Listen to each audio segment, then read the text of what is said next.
What's up, guys? I'm with Josiah from Play. We're about to get down filming for Iron Roots. I'm going to let a couple people roll in and show you guys a little sneak peek of what we're going to be filming today. See how many people roll up on a Saturday. Not necessarily a Saturday morning. It's already 11:15 a.m. Matt Forrest in the house. What's up, guys? All right. I'm giving you guys a short sneak peek, not everything. And these videos are going up on the new Play Pro app. So you go to Play, Plae.pro, and that's where you can see the videos. Also putting them up on my blog. Kevin Camphouse in the house. And guys, here, this is what's on my desk. Just some of the stuff. But here's where I'm pulling my first episode article from now. This right here, this book is a collection of articles from the original Westside Barbell articles that were in Muscle Builder and Power Magazine in the 70s. So this is where Louis Simmons actually came up with a lot of his information and inspiration. There's Bill Peanuts West right there. There he is squatting. And that's how the name Westside Barbell came out.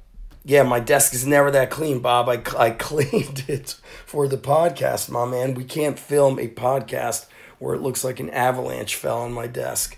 So I've got an article that I'll be talking about from the original Westside articles. And show you guys what else we got over here. Flip this cam. I'm going to be talking a little bit about Mike Mentzer and the heavy duty method. Those that know, know. I'm going to be talking about some inspiration from Herman Gorner. One of my favorite books here, The Way to Live, which actually inspired me in the way I wrote my Encyclopedia of Underground Strength, as that book is part autobiography, part training manual. And there has not been a book written like that in a long time. The original Way to Live, I think, was written in 1908, and most books that are out now are just, biographical or strength and conditioning. I wanted to blend that for inspiration. A very powerful book, a very, very powerful book right here. And then, of course, I've got the Dino Files. These were gifted to me, and this is just one of the 3-ring binders that I've got with all the Dino Files. But real powerful stuff, really cool stuff. If you guys are lucky enough to ever come across them. And we've put out 2 episodes so far. Iron Roots comes out every 2 weeks. And the episodes coming up are going to be with Dr. Ken. There's more episodes that were done about the original Westside Barbell, talking about strength and health. And I'll show you guys another drawer I have of old books and whatnot. Hard Training by Dr. Ken. This is one I'll feature down the road, the work of Anthony DiTillo, who, I'll tell you guys a pretty wild story. Before I even knew the power of Anthony DiTillo Sr., when I had first opened up the Underground Strength Gym, the first warehouse in Edison, in 2007, his son stopped by the gym.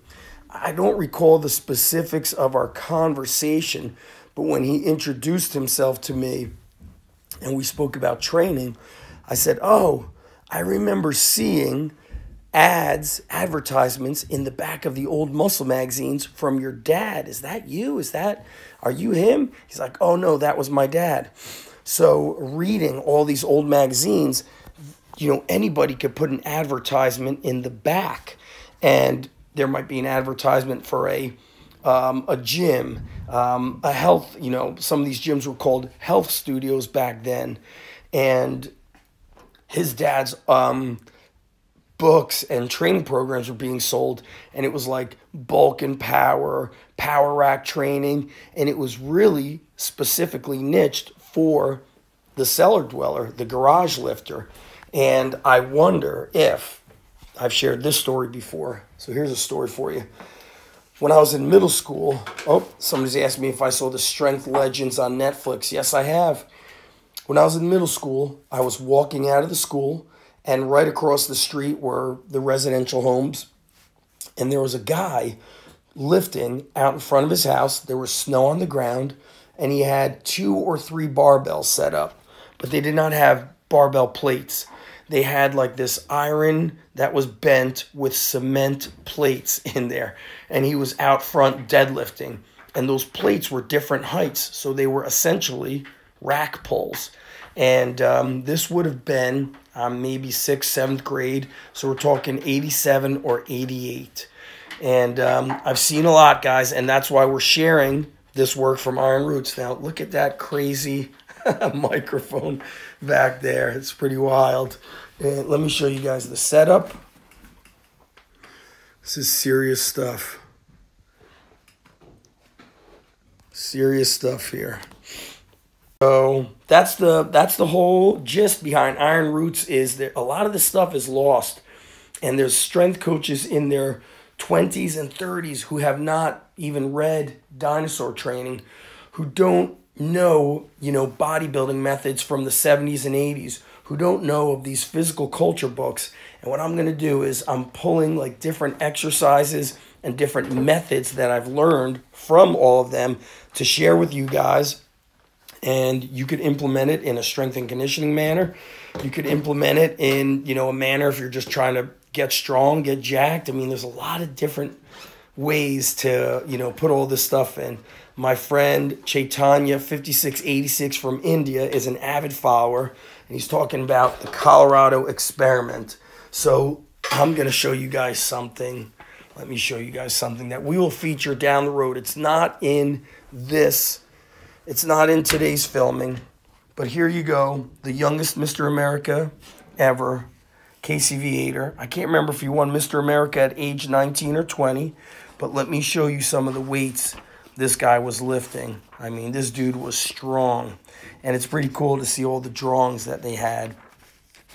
And if anybody who's my age or older, if you recall drinking any of these protein powders, it was the equivalent of drinking cement. But you did whatever it had to do to get strong. And look at this, guys. Squats and milk, the super method of gaining muscle and bulk. That article is actually inside my undergroundstrengthcoach.com website. Powerlifters need these exercises. Check out John Grimmick, who's actually born in Perth Amboy, which was 2 towns away from Edison, New Jersey, which is where I was from. It's also where my bike was probably stolen. All right, let's check it out. Look at Viator here. Press behind the neck, 2 plates. Squats here, somewhere in the upper or mid 400s. Power curls with 2 plates. Strict curls right there. And when they get into, and you could just see the size of Casey right there. I mean, this dude was just built like a tank. Oh, want to say what's up to everybody.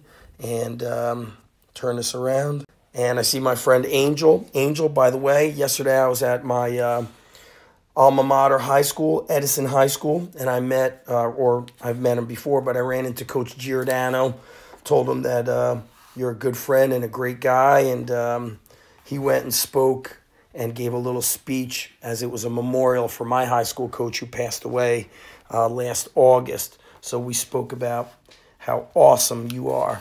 And anyway, the article talks about like Casey Viator.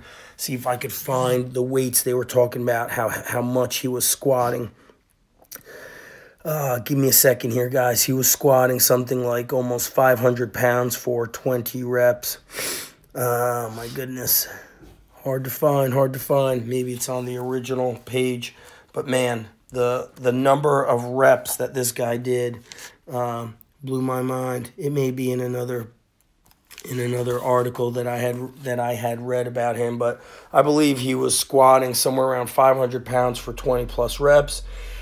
Wild stuff, crazy strength. And like I said right here, look at this setup of this gym. I mean, it's just a little torture chamber. It's got the wood panels on the walls. That's how you know it's an old gym. Got a lot of Nautilus equipment there, and of course free weights. And of course, what plates are those? York. Those were the plates that guys basically had. That's the way it was. It's the way it was, guys. Yep, trained all out. And I believe in the 80s, he got away from that high-intensity training and went into more of the, volume work. Probably that was around the time where Mike Mentzer left bodybuilding, and he probably got influenced by all the volume training. But, I'm going to get into some lessons from Mike Mentzer. So, guys, pro.play, pro.play, or is it, nope, play.pro. Play.pro, Plae.pro. That's an app, so you could watch the videos for free on the app, but there's also a section if you are a director of strength conditioning, if you're a strength coach, you basically have the opportunity to learn from coaches all around the world. So all of these seminars and labs that they do, they record everything and put it into the app. So it's a powerful app. Especially with the way of learning now. So basically now when I drive to work, I usually listen to a presentation on my way to work. And it's just a way for me to leverage my time. So play.pro, Ple.pro. And guys, I'll talk to you next time. By the way, we're also on iTunes. So just search Iron Roots Podcast. And if you can't find it, just send me a message and I will link you up. And those of you who are listening, do me a favor, spread the word. Just send it as a text message to somebody. Post it to your Twitter. Share it with another coach. Share it with another lifter, because I want to spread the word. All right, guys, I'm out. Have an awesome weekend. Later.